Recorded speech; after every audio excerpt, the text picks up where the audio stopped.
It was a somber weekend as the country reflected on the tragedy of the 9/11 attacks 21 years ago. We saw displays of patriotism everywhere, from Ground Zero to football stadiums. Oh, say, can you see by the dawn's early light what so proudly we hailed?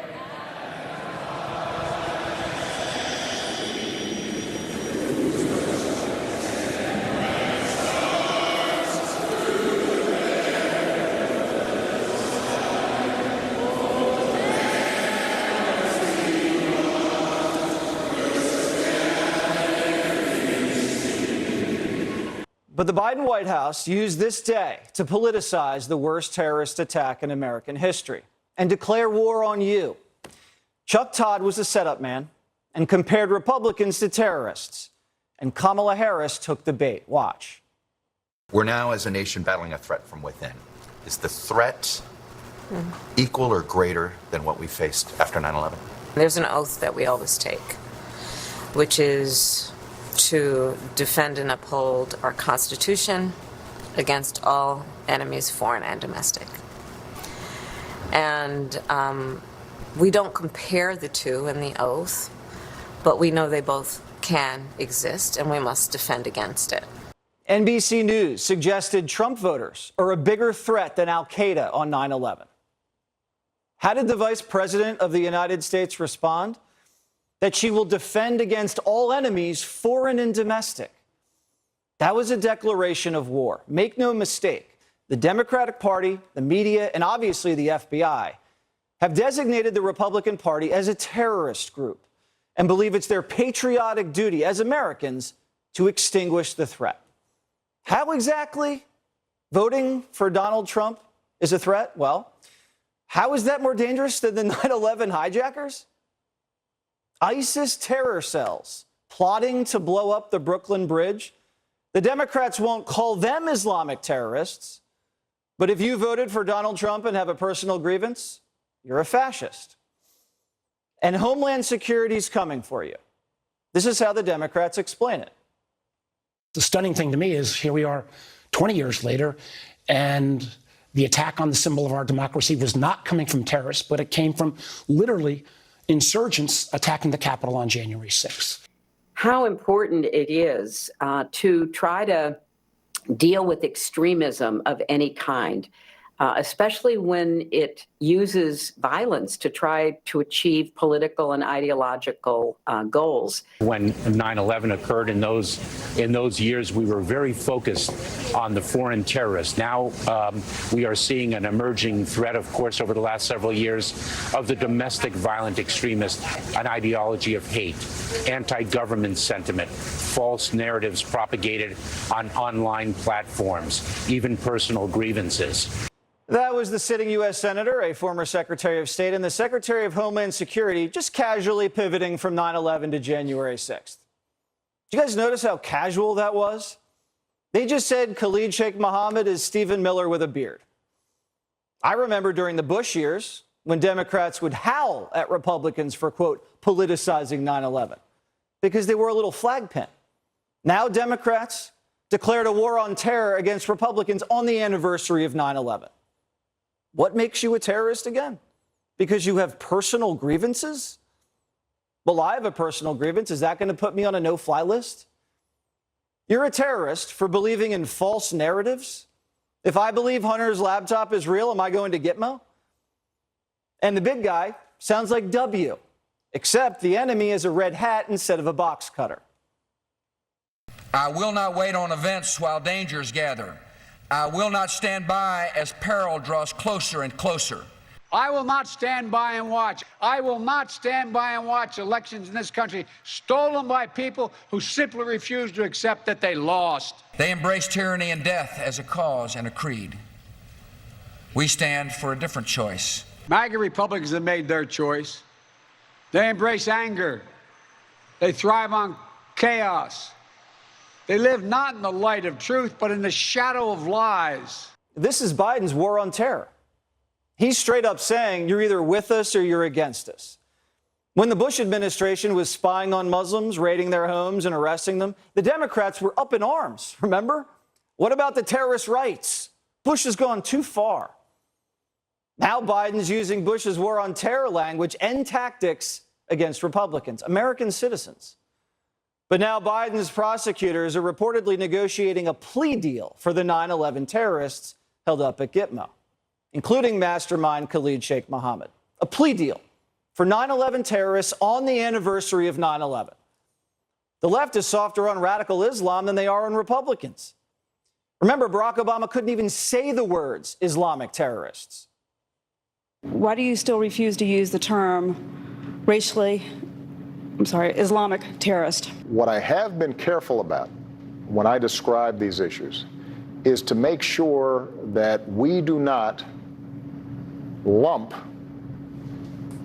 these murderers into the billion Muslims that exist around the world, including in this country, who are peaceful, who are responsible.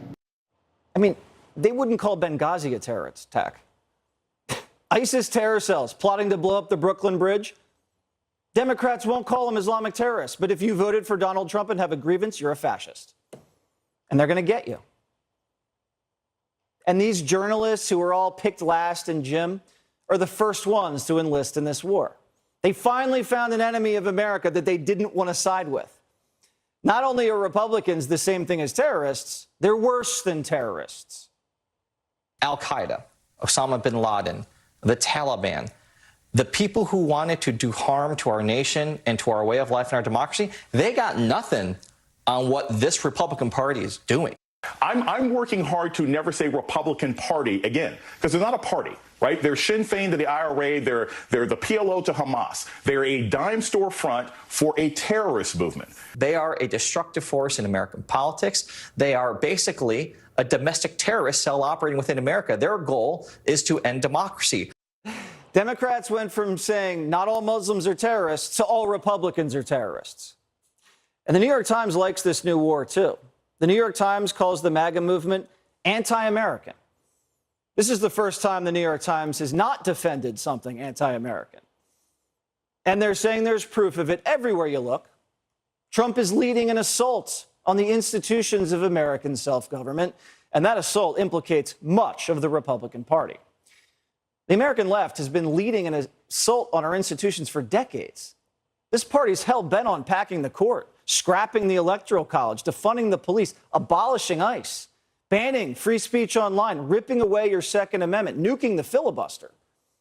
The Democratic Party burned down cities. The summer of 2020 was much deadlier than January 6th. They tried to assassinate a Supreme Court justice. They're tearing down statues of Thomas Jefferson and renaming schools named after Abe Lincoln. What is this really about?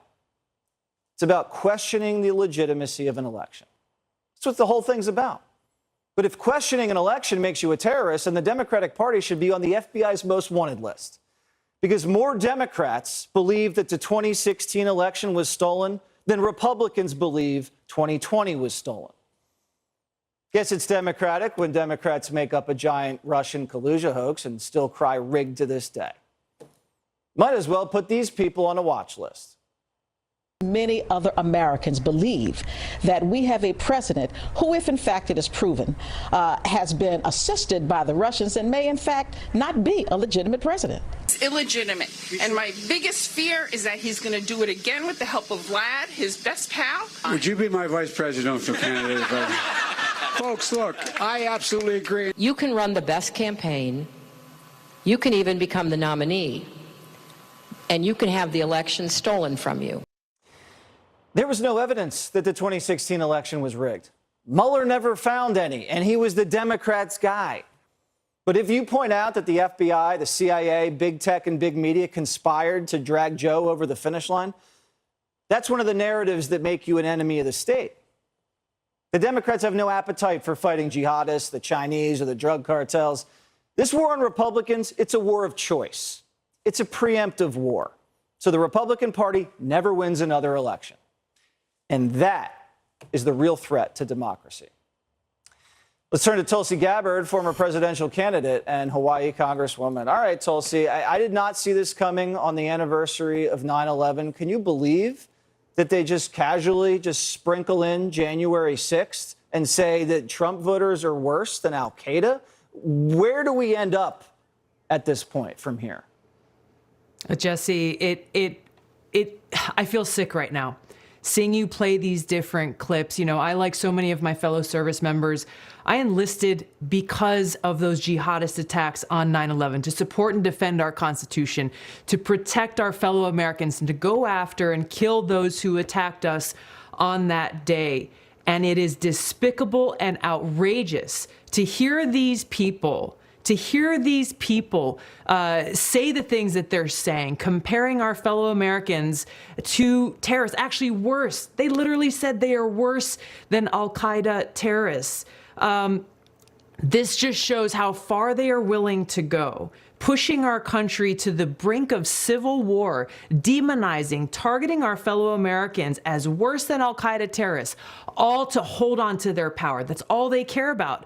Whether you're talking about the Biden administration, these talking heads on TV, U.S. senators, the Department of Homeland Security, the people who are some of the most powerful people in our country, who have the strings of the national security apparatus at their fingertips, targeting our fellow Americans just because they didn't vote for Joe Biden, all because they want to hold on to power. This is outrageous and should be concerning to every single American. And we got to see right through what they're doing. The timing of this is not an accident. We are just weeks away from the midterm elections. They are concerned that they will lose the seats that they have. And so they're, again, not caring about the consequences and the destruction to the country and the heart of the American people, willing to foment this fear to say, hey, don't you dare vote for these Republicans because they voted for Trump and they are traitors and they are a greater threat to our country than Al-Qaeda jihadists. So, Tulsi, if your father died at the World Trade Center on 9/11 and you were inspired to enlist and serve in the U.S. military and you went overseas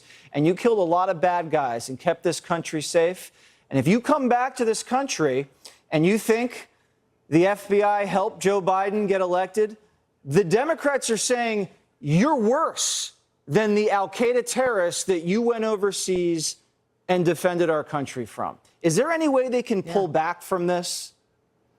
I don't see how they can. This is miles past barely tipping across the line.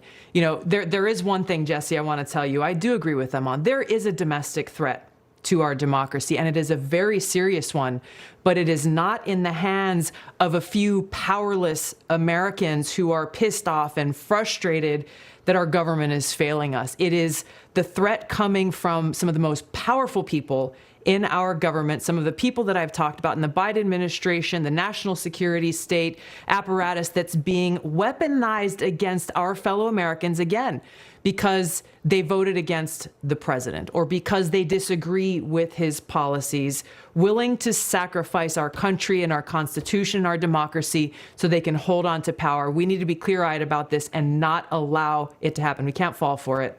All right. Tulsi Gabbard, thanks for joining us. Thank you.